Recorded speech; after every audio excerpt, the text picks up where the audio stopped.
And the stock market is opening in the red this morning after a rough finish last week. Well, it is a significant slide, no doubt. The Dow that you're looking at right now is down 2.6%. Tech stocks, the Nasdaq and the S&P 500 are down even more than that. And the S&P 500 generally is what's inside of people's retirement savings accounts. Japan down over 20%. And as you're pointing out, the Nasdaq could even, decline further. Declines like that are generally symmetric, but you have to watch the VIX. Management CIO Young-Woo Ma, have you changed your view on where the economy is headed? Because it feels like that's what the market is doing right now. Great to be here. On August 5th, 2024, global financial markets crashed, technically, with the Nasdaq and Dow Jones Industrial Index plunging by 3%. Marking one of the largest single-day drops since September 2022. Many market favorites, including Nvidia, Microsoft, and Tesla, opened at significant discounts to their previous closing prices, with many news outlets attributing the massive sell-off to the yen carry trade. It's important to think about what caused this. Overnight, Japan's Nikkei plunged 12%. That is its worst day since 1987. That's Black Monday's crash. But what is the yen carry trade, and how could it cause such a global ripple effect? A currency carry trade is a speculative investment strategy that involves borrowing a low-interest rate currency. In other words, the funding currency and using it to purchase a high interest rate currency, in other words, the investment currency. The investor then holds the investment currency, earning interest on it, and hopes that the investment currency appreciates against the funding currency. But to really understand the yen carry trade, we first need to understand the economic landscapes of both the US and Japan. Japan has the fourth largest economy in the world, behind only the United States, China, and Germany. It's known for its highly developed infrastructure, most notably its modern rail network, advanced technology, strong manufacturing companies, and has long been described as a global economic powerhouse. However, Japan faces significant challenges, including an aging population, low birth rates, and stagnant economic growth, with the average annual GDP growth rate hovering at around 1% per year. These demographic issues have contributed to a prolonged period of low inflation and occasional deflation, causing the Bank of Japan to implement unconventional monetary policies, such as negative interest rates and massive asset purchases, to stimulate economic activity. The American economy, as you may already know, is the world's largest with a $28 trillion economy. Almost twice as much as the next biggest economy, China, with $18 trillion. With its sports, film, technology, and finance sectors contributing to a highly diversified economy, the U.S. is also a global leader in innovation and technology. Many groundbreaking inventions such as generative AI, video streaming, the light bulb, the airplane, and the personal computer were developed by Americans, and the country is home to some of the world's largest tech companies, including Apple, Google, and Microsoft. However, it is still plagued by multiple problems, including rising healthcare costs, budget deficits, inflation, and crime. The unique circumstances of these economies, however, set up the perfect situation for the yen carry trade. To proceed, let's do a short recap of how the yen carry trade works, using a relatable example. Imagine you're a college student living in a small town where pizza delivery costs $15.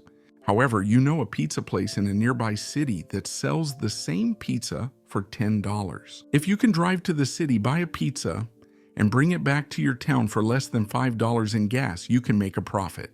This is similar to a carry trade, where you're taking advantage of a price difference to make money. So, how did this cause the global financial markets decline of August 5th, 2024? You see, prior to the coronavirus pandemic, most central bank governments across the world were already maintaining low interest rates.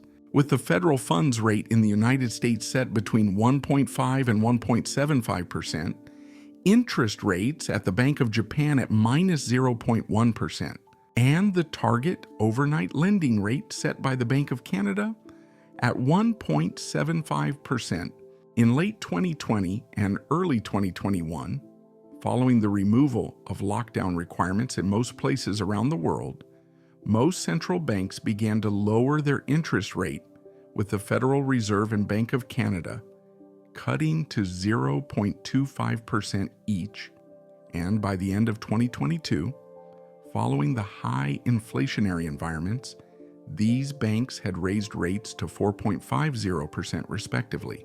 Japan, however, faced a dilemma.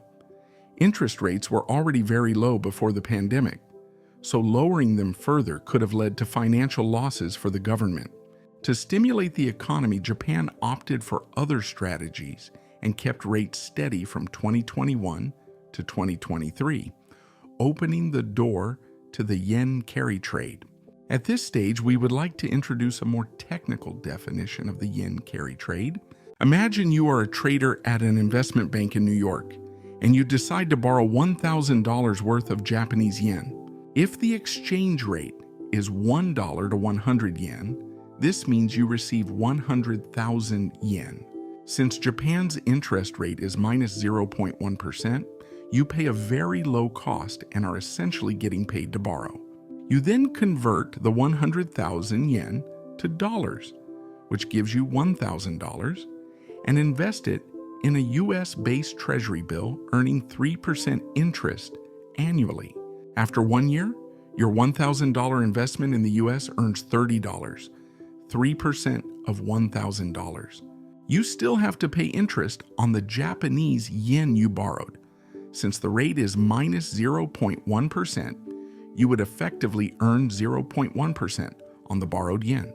However, in a more typical scenario, you would be paying interest.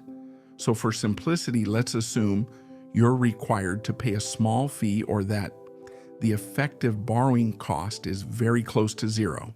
However, in this example, the borrowing cost is negligible or earns you a tiny amount due to the negative rate, so your profit is close to the full $30, minus any potential transaction costs or fees associated with the currency exchange.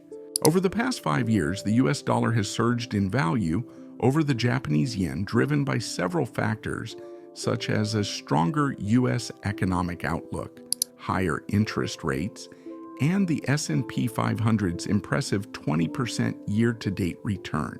As a result, many hedge funds, institutional, and individual investors have leveraged yen carry trade loans to take advantage of these favorable conditions and support their investment activities. But on July 31st, 2024, Japan's decision to raise interest rates for the first time in almost 2 decades, moving from 0.1% to 0.25%, caused ripples across global markets.